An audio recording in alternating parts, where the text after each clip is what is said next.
Hai, Assalamualaikum warahmatullahi wabarakatuh. Bertemu lagi hari ini di manajemen usaha kecil dan menengah. Oke, ya. Terima kasih sudah mampir ke channel saya kali ini. Tapi ada yang kurang hari ini bahwa saya masih belum bisa uh, mencari view kembali untuk mengajar. Jadi saya gunakan untuk background virtual. Semoga ini bisa sedikit menggugah untuk bagaimana kita bisa refresh gitu ya di tengah-tengah pandemi sekarang ini. Baik, selamat pagi, selamat siang, selamat sore dan selamat malam untuk para mahasiswa sekalian ya dan para audiens di channel YouTube saya yang sudah berkenan mampir. Jangan lupa ya subscribe kalau belum subscribe dan klik lonceng kalau belum klik lonceng. Oke ya. Jadi untuk pertemuan-pertemuan berikutnya tanpa ada pemberitahuan dari saya sudah ada notifikasi terlebih dahulu dari YouTube. Oke. Baik, pertemuan kita pada kali ini kita akan membahas tentang strategi pemasaran ya, bagaimana mengelola usaha kecil begitu di mata kuliah MUKM, Manajemen Usaha Kecil dan Menengah. Baik, saya akan sharekan terlebih dahulu tentang materinya. Ini dia materi kita pada kali ini. Akan saya perbesar. Baik, kita mulai dengan judul mengelola pemasaran usaha kecil. Ya, ini adalah menu topik bahasan kita pada kali ini. Kita akan membahas tentang strategi pemasaran, tentang pengelompokan konsumen, kemudian juga ada pasar sasaran atau target pasar, ada pemosisian produk, ada bauran pemasaran, ada harga produk, ada saluran distribusi, ada promosi, ada strategi marketing mix. Dan nanti kita akan akhiri dengan sedikit kesimpulan ya. Baik, kita lanjut saja langsung gitu ya. Yang pertama tentang strategi pemasaran. Strategi pemasaran itu ternyata dibutuhkan untuk semua kalangan yang memang dalam usaha atau dalam bisnis yang digeluti gitu ya. Di sini strategi pemasaran itu ternyata ada latar belakangnya juga. Manajemen perusahaan bertujuan agar perusahaannya tetap hidup dan berkembang. Gimana nih caranya supaya perusahaannya itu tidak mati dengan cepat begitu ya, tidak mundur dengan cepat, tapi tetap hidup dan berkembang. Kemudian tujuan itu dapat dicapai dengan cara mempertahankan dan meningkatkan laba. Perusahaan ya, baik kecil, mikro maupun menengah gitu, mereka berlomba-lomba untuk bisa meningkatkan laba, mempertahankan dan meningkatkan laba. Ya, untuk tetap hidup dan berkembang itu tadi. Laba dapat dipertahankan dan ditingkatkan dengan cara mempertahankan dan meningkatkan penjualan. Jadi apa yang mereka jual, bagaimana caranya bisa mempertahankan kehidupan perusahaan, mereka dengan sekuat tenaga meningkatkan penjualan. Salah satu cara untuk mempertahankan dan meningkatkan penjualan adalah dengan meningkatkan kegiatan pemasaran secara intensif dan kontinu. Kontinu artinya terus-menerus, berkesinambungan, berkelanjutan gitu ya. Pemasaran merupakan kegiatan perusahaan di dalam membuat perencanaan, menentukan harga, produk, mendistribusikan barang dan jasa, serta promosi. Oke, itu dia. Itu pengertiannya tentang pemasaran. Adapun proses pemasaran itu meliputi 6 tahap, yaitu yang pertama adalah analisis kesempatan pasar. Dilakukan dengan cara menganalisis peluang pasar yang ada, yang relevan, agar dapat digunakan untuk mencapai tujuannya. Oke. Kemudian yang kedua, pemilihan pasar sasaran. Ternyata sasaran kita, atau katakanlah kita sebagai pedagang begitu ya, punya suatu produk yang akan dijual. Kita sebagai perusahaan. Ternyata untuk bisa mengetahui sebenarnya pasar kita itu seperti apa, itu harus diketahui sasarannya dulu. Maka dilakukanlah pemilihan terhadap pasar sasaran. Penentuan pasar berdasarkan keinginan, kebutuhan, kebiasaan, dan reaksi kelompok konsumen. Itu pengertiannya. Perusahaan harus menentukan segmentasi pasar dan menetapkan segmen pasar yang mana yang akan dilayani. Kemudian, yang ketiga adalah strategi peningkatan posisi persaingan. Perusahaan harus menetapkan produk dan jasa apa yang akan ditawarkan pada pasar sasaran. Jadi jelas apa yang dijual. Apakah itu produk, barang, atau jasa gitu. Kemudian pengembangan sistem pemasaran. Mengembangkan sistem pemasaran dalam perusahaan yang dapat menunjang tercapainya tujuan perusahaan dalam melayani pasar sasaran. Oke ya. Yang kelima, penyusunan rencana pemasaran. Nah ini dia, pemasaran, memasarkan suatu produk itu tidak hanya asal menjual saja gitu ya, tapi juga bagaimana kita punya satu rencana, satu susunan strategi gitu untuk bisa mendongkrak tadi yang di awal laba penjualan gitu ya. Ini dia. Penyusunan rencana pemasaran ini dapat mengarahkan kegiatan pemasaran dalam mencapai pasar sasaran baik jangka panjang maupun jangka pendek. Komponennya terdiri dari analisis situasi pasar, tujuan dan sasaran pemasaran, dan strategi pemasaran. Kemudian ada penerapan rencana dan pengendaliannya. Melaksanakan dan mengendalikan rencana pemasaran yang telah disusun. Itu ya. Jadi kalau sudah direncanakan, sudah disusun, maka dilakukan penerapannya seperti apa. Tapi juga tidak lupa dikendalikan dan bahkan jika perlu dievaluasi. Gitu ya. Ya, kita lanjutkan. Variabel lingkungan yang mempengaruhi pemasaran.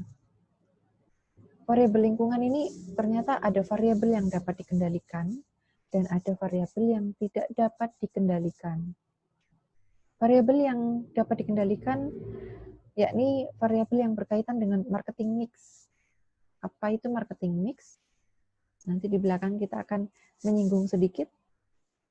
Misalnya produk, harga, distribusinya, promosinya, gitu ya, itu variabel-variabelnya. Ini adalah variabel yang dapat dikendalikan. Masing-masing faktor internal yang terkait dengan fungsi perusahaan itu dapat menunjukkan kekuatan dan kelemahan perusahaan. Faktor internal tersebut adalah faktor yang dapat dikendalikan oleh pimpinan perusahaan.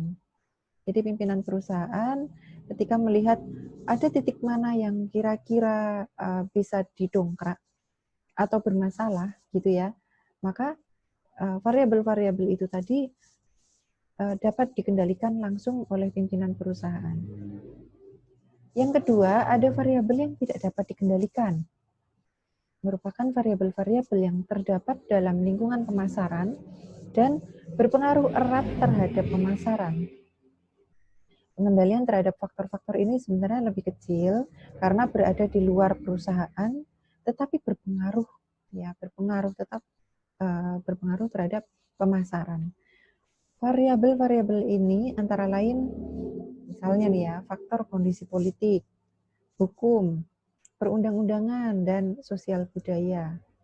Faktor ini dapat mengakibatkan adanya peluang dan ancaman bagi pemasaran produk suatu perusahaan. Gitu ya. Ya, kita lanjutkan dalam pengelompokan konsumen. Pengelompokan konsumen ini sering juga disebut sebagai segmentasi pasar. Kadang-kadang permintaan yang berlainan muncul di pasar yang sama.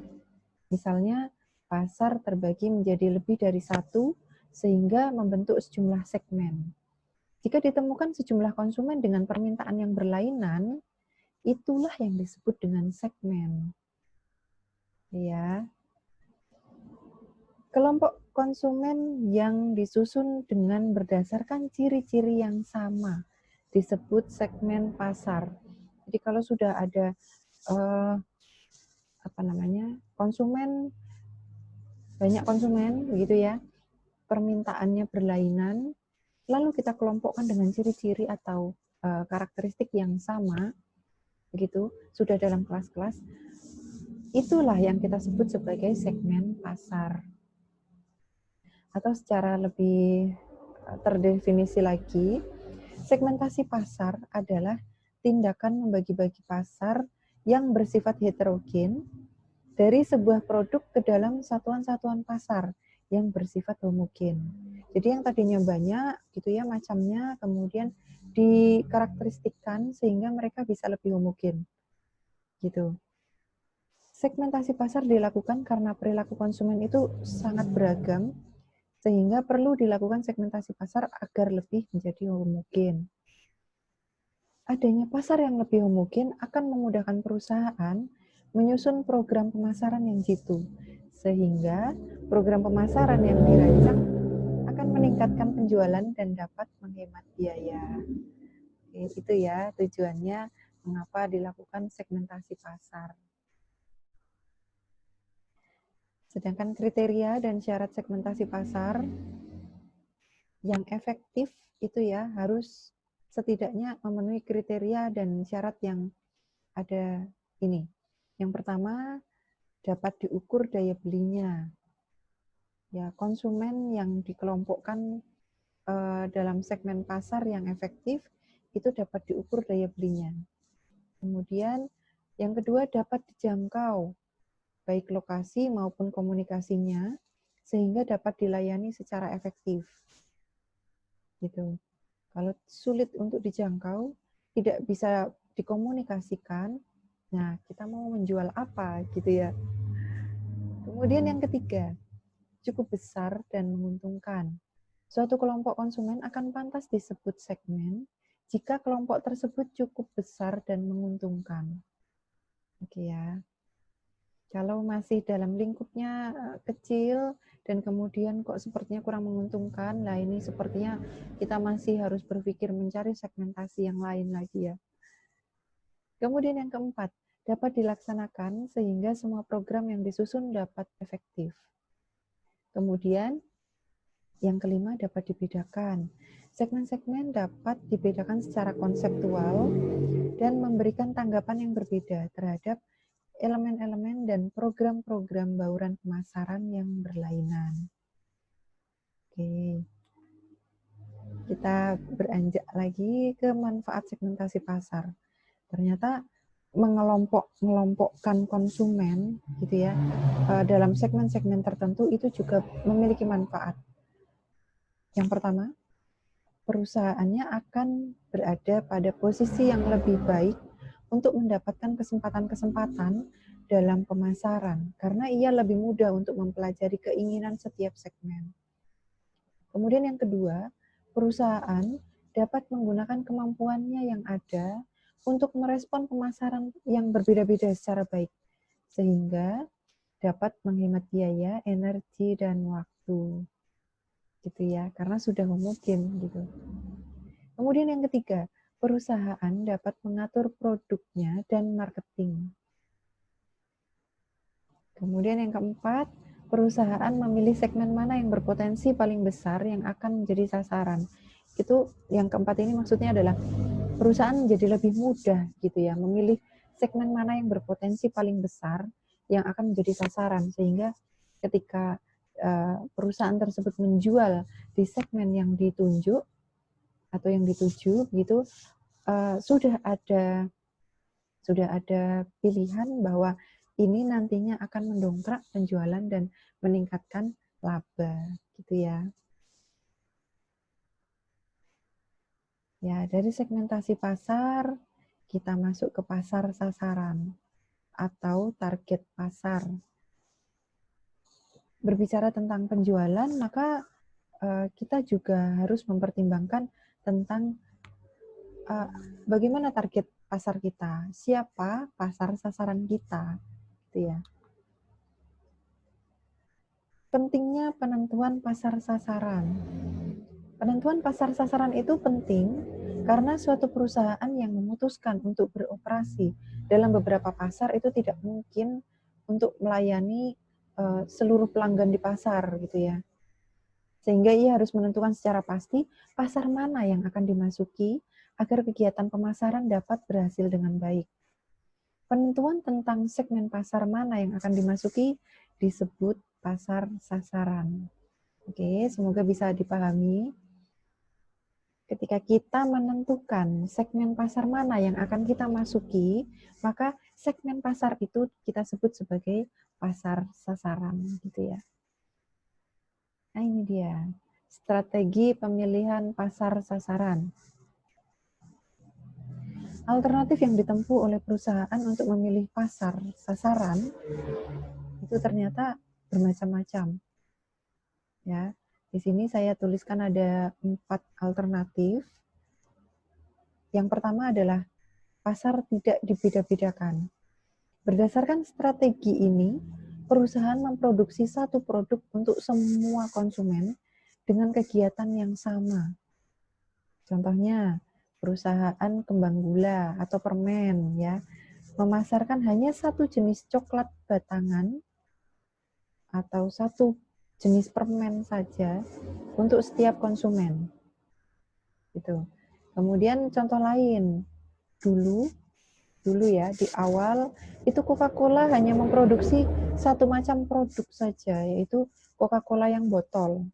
Nah, yang sekarang nih baru muncullah macam-macam. Ada Coca-Cola yang dalam bentuk apa ya, botol kecil yang kaleng, dalam bentuk kaleng itu sekarang sudah ada ya. Dan botol pun sekarang macam-macam ukurannya. Ada kecil, ada sedang, ada yang besar gitu ya. Itu. Jadi ini pasarnya tidak dibeda-bedakan. Nah, yang kedua, alternatif berikutnya adalah pasarnya dibeda-bedakan. Berdasarkan strategi ini, perusahaan memproduksi macam-macam produk yang ditujukan kepada segmen yang berbeda dengan program pemasaran yang berbeda pula untuk setiap segmennya.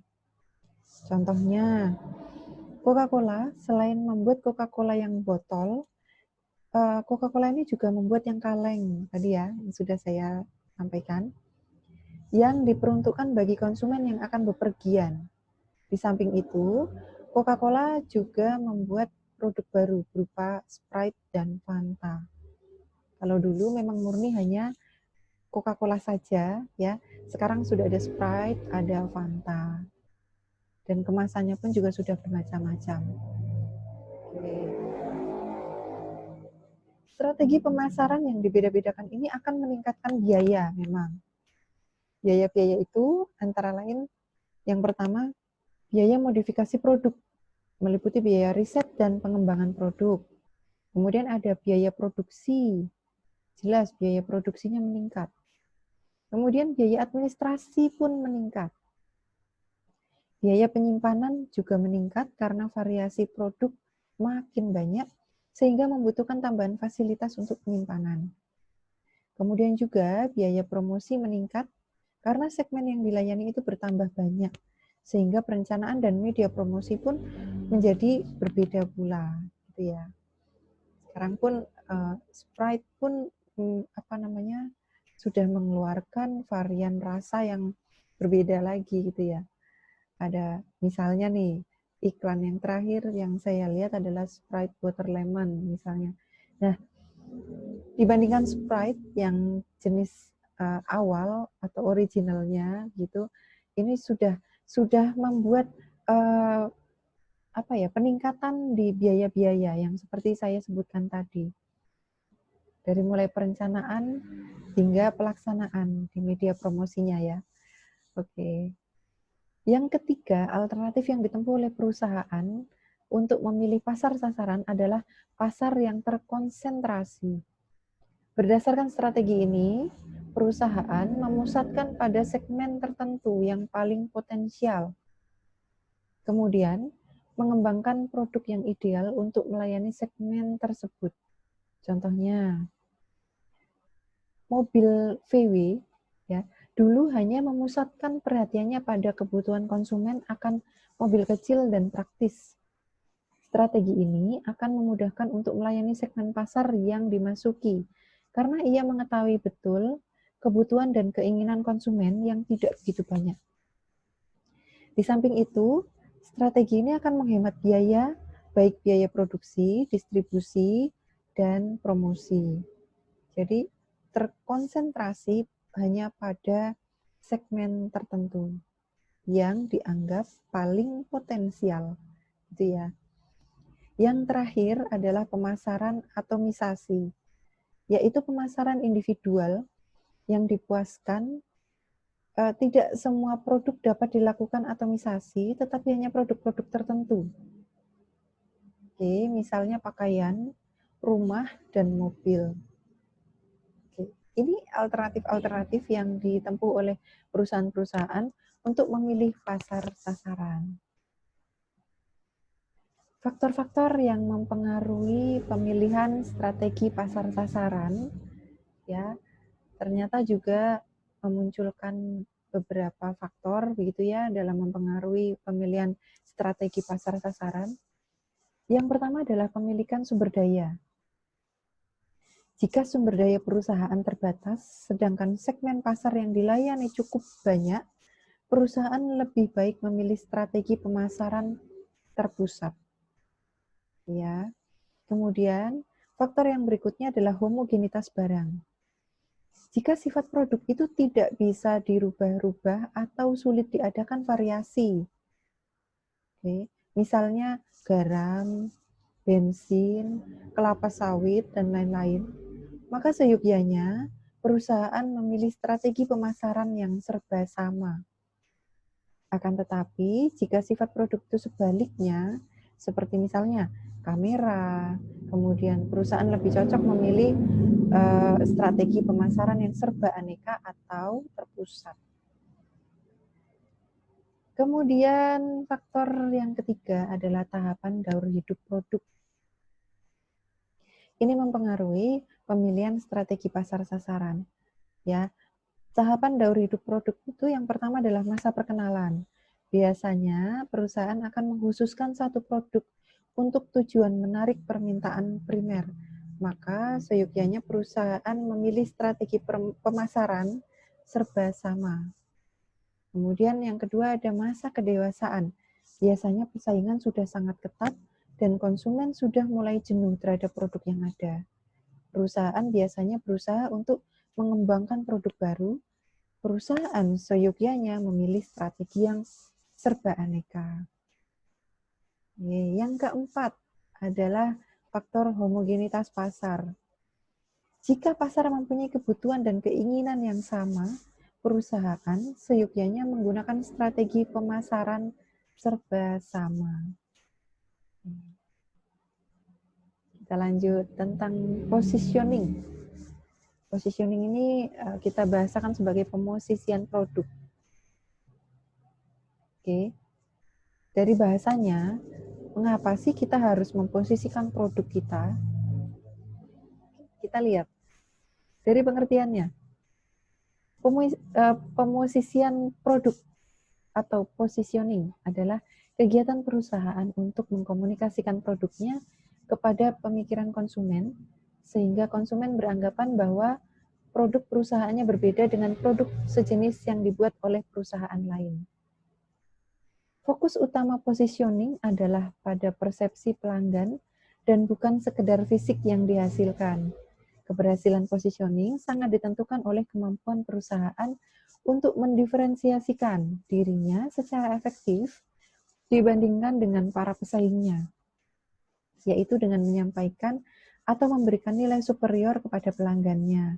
Nilai superior ini bisa berupa produk yang berkualitas, bisa pelayanan yang baik, bisa personil yang profesional, atau dengan citra perusahaan yang baik. Itu ya. Tujuannya apa sih pemosisian produk itu? Tujuan pemosisian produk adalah yang pertama, memposisikan produk di pasar sehingga produk tersebut terpisah atau berbeda dengan merek-merek pesaing. Banyak ya produk yang memiliki kompetitor atau pesaing juga di pasar-pasar sasaran gitu. Yang kedua, tujuan pemosisian produk adalah memposisikan perusahaan kepada pasar sasarannya, bagaimana perusahaan berbeda dengan pesaingnya. Kedua tujuan ini tadi sangat penting untuk memenangkan persaingan. Ada cara memposisikan produk ya bagi para mahasiswa sekalian, bagi para saya sebut audiens gitu ya. Memposisikan produk kita, jika kita memiliki satu produk yang dijual, entah itu barang atau jasa, ada 7 pendekatan yang dapat digunakan untuk melakukan pemosisian.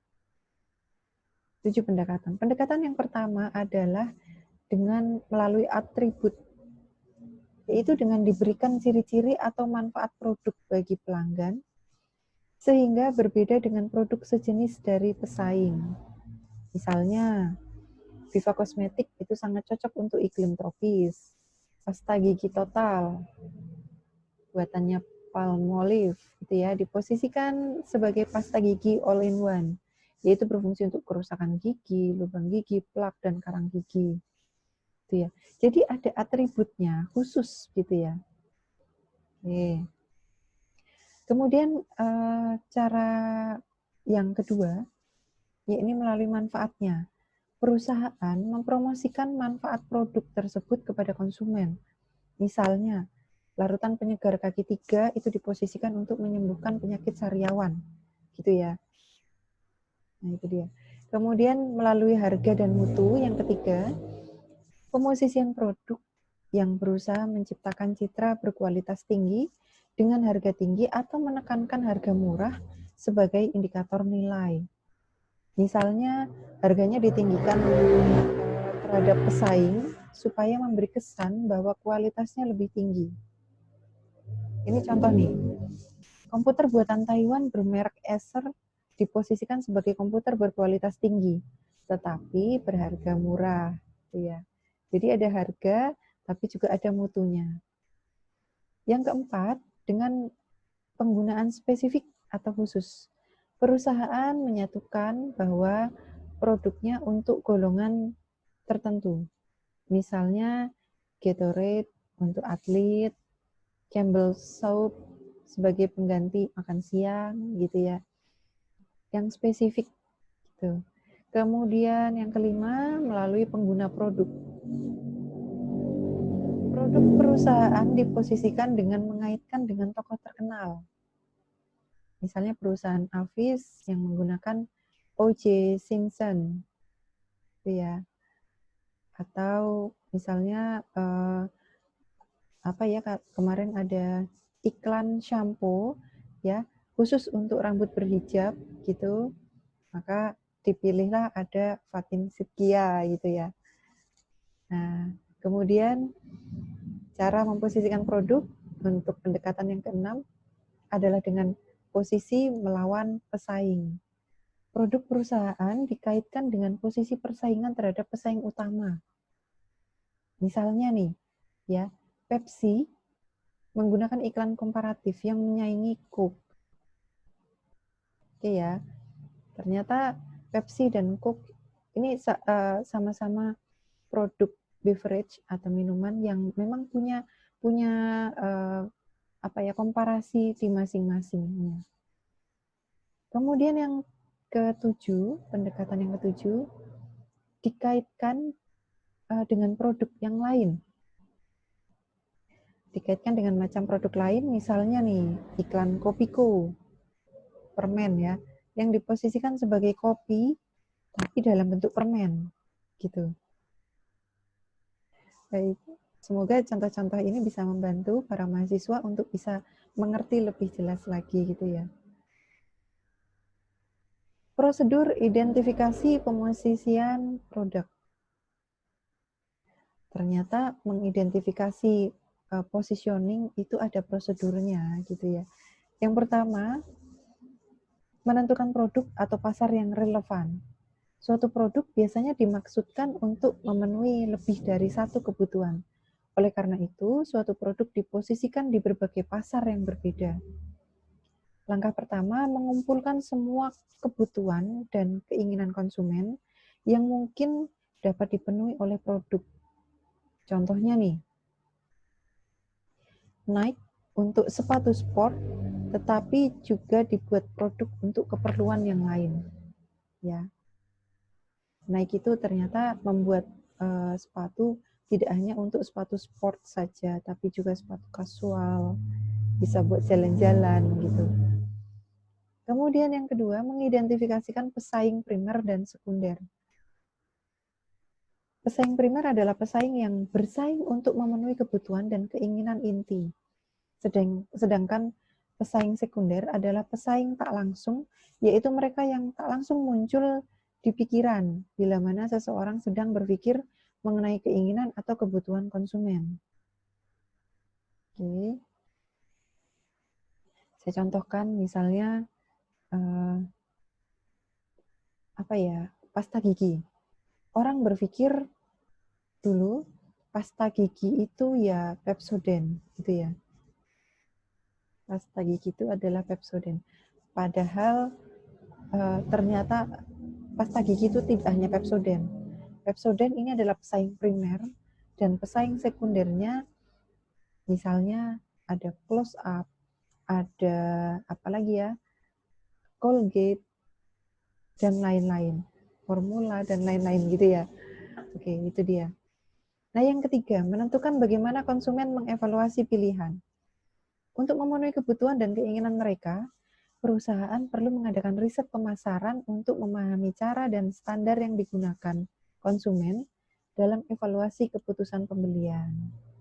Dan yang keempat adalah mengetahui bagaimana persepsi konsumen terhadap posisi pesaing. Mengetahui persepsi konsumen ini bisa dilakukan juga dengan cara riset gitu ya, riset kecil-kecilan misalnya atau riset pemasaran ya tentang persepsi konsumen terhadap posisi pesaing. Nah, setelah pasar sasaran dan posisi dikehendaki ditetapkan, selanjutnya merancang program pemasaran yang dapat memastikan bahwa informasi produk disampaikan ke pasar akan menciptakan persepsi yang diinginkan di benak konsumen. Nah, kita berbicara dari strategi positioning ini, maka jantungnya adalah promosi. Baik, selanjutnya tentang bauran pemasaran. Apa itu bauran pemasaran? Oke. Bauran pemasaran merupakan campuran dari variabel-variabel pemasaran yang dapat dikendalikan. Oke, ini jadi catatan ya, dapat dikendalikan. Dapat digunakan oleh sesuatu perusahaan untuk memperoleh tingkat penjualan yang diinginkan. Philip Kotler, misalnya, ya salah satu ahlinya nih, mengatakan bahwa bauran pemasaran adalah perangkat variabel-variabel pemasaran terkendali yang perusahaan gabungkan untuk menghasilkan tanggapan yang diinginkan dalam pemasaran atau target market. Bauran pemasaran itu terdiri dari 4 unsur utama, ya, ada produk, ada price, ada place, dan ada promotion. Dan ini dikenal sebagai 4P. Sebenarnya variabel-variabel yang 4P ini tadi itu sekarang sudah berkembang. Tidak hanya terbatas pada 4P saja, tetapi 4P ini tetap digunakan di dalam bauran pemasaran. Gitu ya.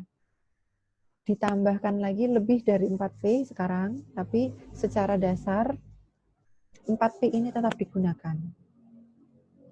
Pemahaman yang baik terhadap keempat variabel bauran pemasaran bagi seorang manajer pemasaran akan dapat sangat membantu untuk menyusun perencanaan pemasaran. Variabel-variabel tersebut perlu dikombinasikan dan dikoordinir agar perusahaan dapat melaksanakan kegiatan pemasarannya dengan baik. Perusahaan tidak hanya mengkombinasikan variabel-variabel tersebut, tetapi juga mengkoordinasikannya sehingga perusahaan dapat melaksanakan kegiatan pemasarannya seefektif mungkin. Oke ya, ini tentang bauran pemasaran. Ada 4P, jadi silakan diingat kembali 4P itu product, price, place, dan promotion. Baik, kita masuk dalam produk atau harga produk, ya. Pengertian dari produk itu sendiri adalah apa saja yang dapat ditawarkan di pasar untuk mendapatkan perhatian, permintaan, pemakaian, atau konsumsi yang dapat memenuhi kebutuhan dan keinginan yang meliputi benda fisik, jasa, orang, tempat organisasi, atau gagasan. Nah, berdasarkan definisi tersebut, yang dimaksud produk itu bukan hanya benda fisik saja ya, tapi juga ada jasa, ada ide, ada tempat, dan lain-lain yang dibutuhkan oleh konsumen. Produk adalah unsur utama dan yang terpenting dari bauran pemasaran. Ya, menjual sesuatu saya kira dikatakan yang terpenting karena sesuatu dijual itu pasti ada produknya. Kalau nggak ada produknya, bagaimana ya kita bisa menjual? Bagaimana dengan harga produk? Harga produk adalah, harga dulu ya, adalah jumlah uang yang dibutuhkan untuk mendapatkan sejumlah kombinasi dari produk dan pelayanan yang maksimal. Jadi ada kombinasi nih, produk dan pelayanannya. Maka dia disatukan dalam harga. Sedangkan produk, ya, ini tadi di depan sudah kita sampaikan bahwa produk ini adalah apa saja yang dapat ditawarkan di pasar untuk mendapatkan perhatian, permintaan, pemakaian, atau konsumsi yang dapat memenuhi kebutuhan dan keinginan yang meliputi benda fisik, jasa, orang, tempat, organisasi, atau gagasan. Nah, tujuan penetapan harga itu sendiri adalah yang pertama memperoleh laba, jelas. Ya. Tapi bisa jadi tujuan penetapan berikutnya memperoleh manfaat yang bukan laba. Dikatakan memperoleh laba, perusahaan menetapkan harga produk tertentu dengan keyakinan akan memperoleh laba atau keuntungan yang memuaskan. Kemudian manfaat yang bukan laba, ini tujuan penetapannya adalah untuk memperbaiki dan mempertahankan market share, stabilitas harga pesaingnya, kepuasan konsumen, dan mencapai target pengembalian investasinya. Itu ya. Yang penting kalau yang memperoleh manfaat bukan laba ini adalah gimana caranya investasinya bisa kembali dulu nih, gitu. Jadi dia tidak berpikir tentang laba saya akan berapa banyak, gitu ya. Dia berpikir itu nanti setelah investasinya kembali. Baik. Metode penetapan harga jual produk. Banyak perusahaan menggunakan prosedur penetapan harga yang paling mudah pengaturannya dan harga memerlukan asumsi yang sangat terbatas tentang permintaan. Beberapa metode penetapan harga jual tersebut adalah yang pertama dengan metode penambahan. Menurut metode ini, harga jual itu ditentukan yakni sama dengan jumlah biaya per unit barang ditambah sejumlah laba tertentu yang diinginkan. Ya. Jadi ini rumusnya, harga jual sama dengan biaya produksi ditambah dengan laba. Nah, metode penetapan yang kedua adalah dengan metode titik impas. Penetapan harga dengan menggunakan harga tertentu dengan harapan untuk dapat mengembalikan dana tertanam dalam investasi. Oke. Dengan rumus BEP sama dengan biaya tetap dibagi dalam kurung harga jual per unit dikurangi biaya variabel. Ya, harga jual per unit dikurangi biaya variabel. Ini dia metode penetapan harganya. Kita lanjutkan ke saluran distribusi. Saluran distribusi.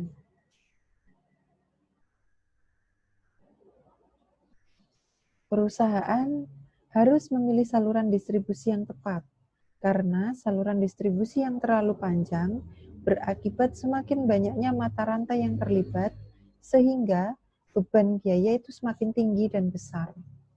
Harga-harga menjadi lebih mahal dan kurang kompetitif. Sebaliknya, saluran distribusi yang sangat pendek bisa menjadi kurang efektifnya penyampaian produk, tetapi beban biaya lebih kecil sehingga harga bisa ditekan. Kebijaksanaan saluran distribusi adalah suatu bentuk dari kebijaksanaan bauran pemasaran. Saluran distribusi adalah saluran yang digunakan oleh perusahaan untuk menyalurkan produknya sampai ke tangan konsumen pada saat yang diinginkan dan dibutuhkan. Oke, ini tentang pengertiannya ya, saluran distribusi. Nah, secara fisik, saluran distribusi itu dapat dibedakan menjadi yang pertama, saluran distribusi langsung. Yang kedua adalah saluran distribusi semi langsung. Dan yang ketiga, saluran distribusi yang tidak langsung. Baik, yang saluran distribusi langsung, ini saluran distribusi yang langsung dari produsen kepada konsumen.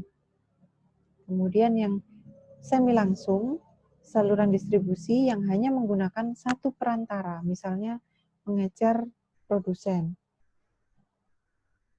Dan saluran distribusi tidak langsung, itu biasanya menggunakan 2 atau lebih banyak perantara kepada konsumen. Ada maklarnya, gitu ya, misalnya. Ya, ini untuk saluran distribusi. Faktor-faktor yang mempengaruhi pemilihan saluran distribusi. Ya, ternyata ada 4 faktor yang mempengaruhi pemilihan saluran distribusi. Yang pertama adalah produknya, yang kedua adalah pasarnya, yang ketiga adalah produsen, dan yang terakhir adalah perantara. Ya, kita buka satu persatu. Ya, yang mempengaruhi pemilihan saluran distribusi. Yang pertama adalah produk.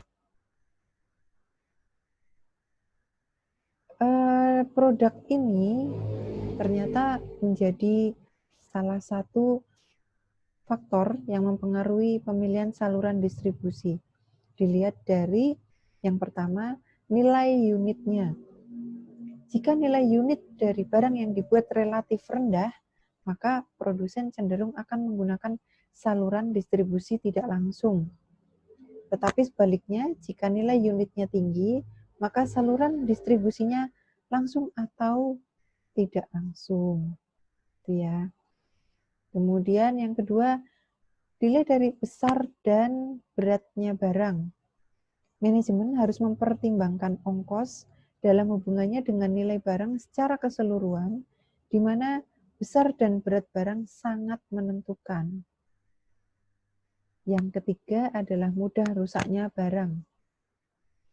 Jika barang yang dibuat mudah rusak, maka perusahaan tidak perlu menggunakan tempat penyimpanan, sehingga harus dipilih perantara yang memiliki fasilitas penyimpanan yang cukup baik.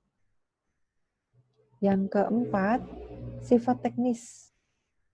Distribusi biasanya disalurkan secara langsung kepada pemakai industri. Dalam ini produsen harus membuat penjual yang dapat menerangkan berbagai masalah teknik penggunaan dan pemeliharaannya. Juga harus dapat memberikan pelayanan yang baik sesudah maupun sebelum penjualan. Oke ya. Dan yang kelima, barang standar dan pesanan. Jika barang yang dijual merupakan barang yang standar, maka dipelihara sejumlah persediaan kepada penyalur. Demikian pula sebaliknya, kalau barang yang dijual berdasarkan pesanan, maka penyalur tidak perlu memelihara persediaan. Ya. Dan yang terakhir, luasnya produk line. Jika perusahaan hanya membuat satu barang saja, maka penggunaan pedagang besar sebagai penyalur adalah baik, tetapi jika macam barangnya banyak, maka perusahaan dapat menjual langsung kepada penyalur. Ya. Ini untuk produk. Yang kedua adalah pasar atau marketnya. Ya, ini dia dalam pasar atau market. Kita lihat yang pertama adalah konsumsi atau pasar industri. Apabila pasarnya berupa pasar industri, maka pengecer jarang atau bahkan tidak pernah tidak pernah digunakan dalam saluran ini. Jika pasarnya berupa konsumen dan pasar industri, perusahaan akan menggunakan lebih dari satu saluran, ya, saluran distribusi. Kemudian lihat jumlahnya pembeli yang potensial. Jika jumlah konsumen relatif kecil dalam pasarnya, maka perusahaan dapat mengadakan penjualan secara langsung kepada si pemakai, supaya bisa meminimalisir dana juga tentunya, atau biaya gitu ya. Yang ketiga, konsentrasi pasar secara geografis. Pada konsentrasi pasar secara geografis, memerlukan tindakan alternatif tentang penyebaran persediaan. Yang pertama, konsentrasi pada lokasi dekat pabrik atau lokasi sentral lainnya.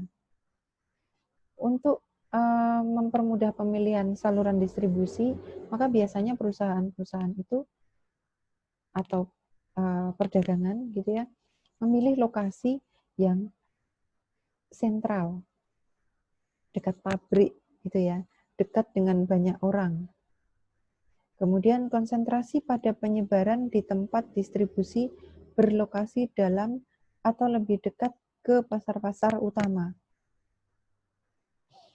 Kemudian yang ketiga, konsentrasi pada persediaan dalam jumlah di beberapa pusat industri dan pendistribusian kembali kepada sejumlah besar tempat distribusi atau tersebar di daerah pasar. Nah, yang selanjutnya kita lihat bahwa dalam memilih saluran distribusi itu juga melihat jumlah pesanan. Oplah penjualan dari sebuah perusahaan akan sangat dipengaruhi terhadap saluran yang dipakai. Jika saluran yang dipakai oleh industri tidak besar atau relatif kecil, maka dapat menggunakan distribusi industri. Kemudian kita melihat juga pada kebiasaan dalam pembelian. Kebiasaan membeli dari konsumen akhir dan pemakai industri sangat berpengaruh pula terhadap kebijaksanaan dalam penyaluran, yang termasuk kebiasaan membeli antara lain. Ya. 1, kemauan untuk membelanjakan uangnya. 2, tertariknya pembelian dengan kredit. Yang ketiga, lebih senang melakukan pembelian yang tidak berkali-kali. Dan yang keempat, tertariknya pada pelayanan penjual. Baik, ini dia tentang pasar atau market. Yang selanjutnya atau yang ketiga adalah produsennya. Pada segi perusahaan, beberapa faktor yang perlu dipertimbangkan adalah yang pertama, sumber pembelanjaannya. Penggunaan saluran distribusi langsung atau pendek biasanya memerlukan jumlah dana yang besar. Oleh karena itu, saluran distribusi pendek ini hanya digunakan oleh perusahaan yang kuat di bidang keuangannya. Perusahaan yang tidak kuat kondisi keuangannya akan cenderung menggunakan saluran distribusi yang jangkanya lebih panjang. Oke, itu dari sumber pembelanjaan. Kemudian dari pengalaman dan kemampuan. Biasanya perusahaan yang menjual barang baru atau ingin memasuki pasar baru lebih suka menggunakan perantara. Hal ini disebabkan karena perantara sudah memiliki pengalaman, sehingga manajemen ingin mengambil pelajaran dari mereka. Ya, pengalaman dan kemampuan itu ternyata dibutuhkan sekali untuk memilih saluran distribusi. Kemudian pengawasan saluran. Faktor ini biasanya menjadi pusat perhatian produsen dalam kebijaksanaan saluran distribusinya.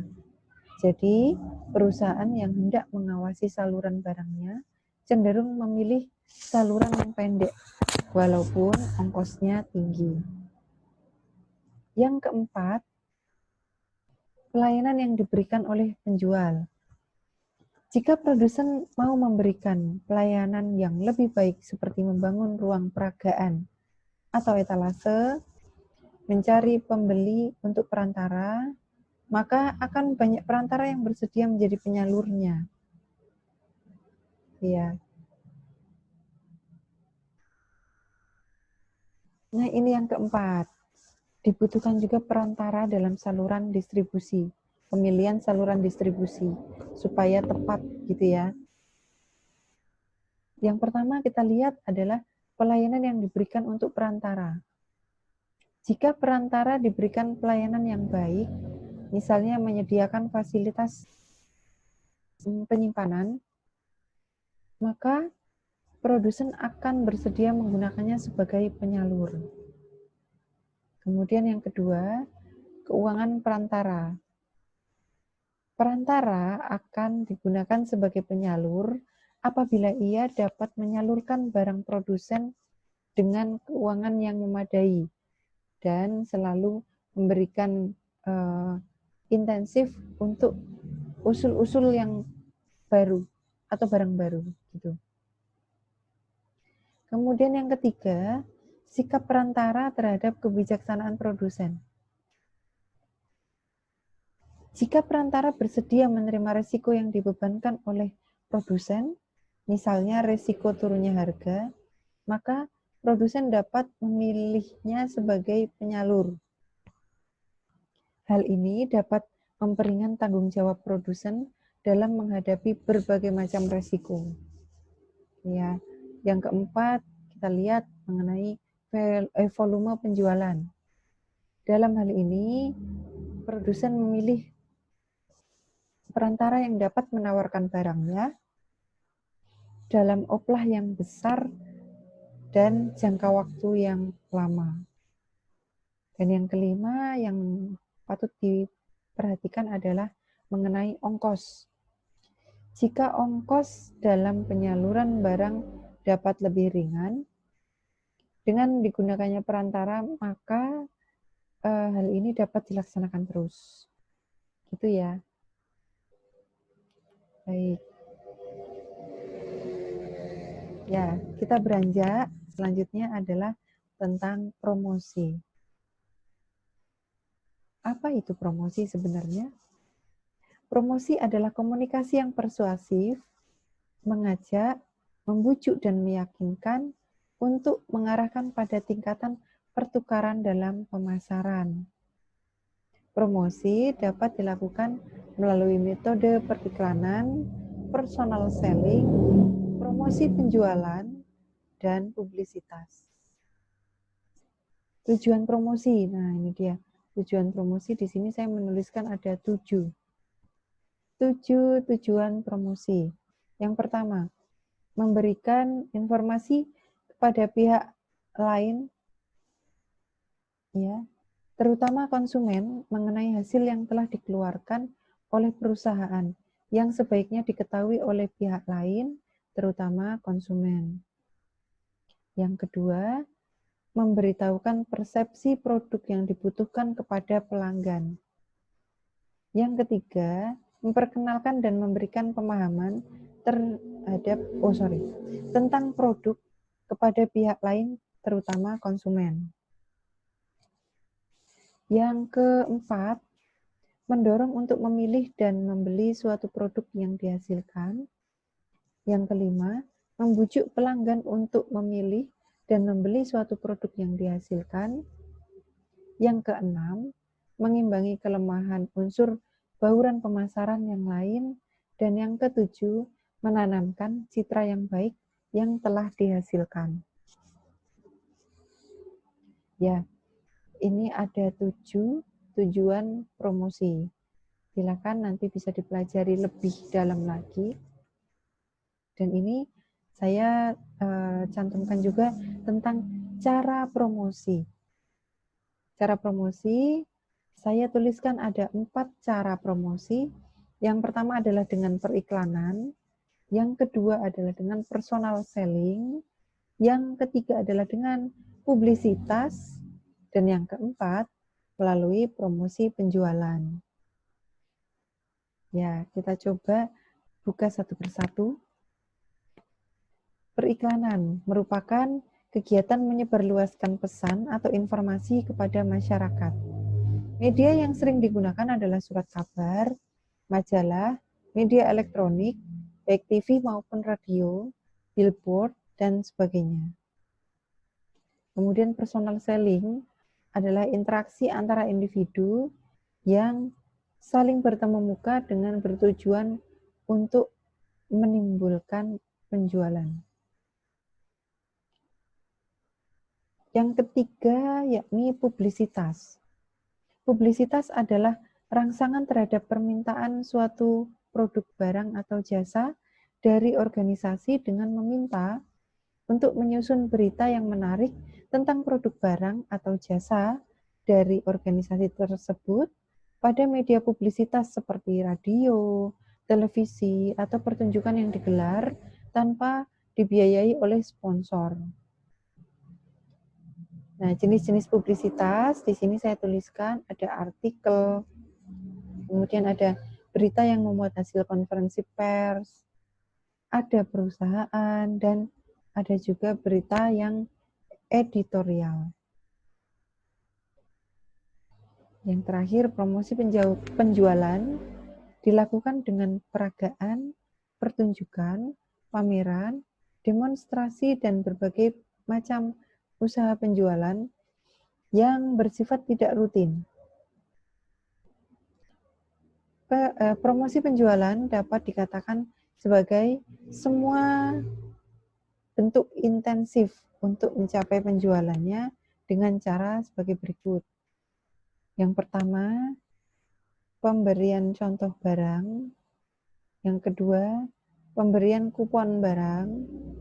Yang ketiga, pemberian undian, dan yang keempat adalah pemberian zakat.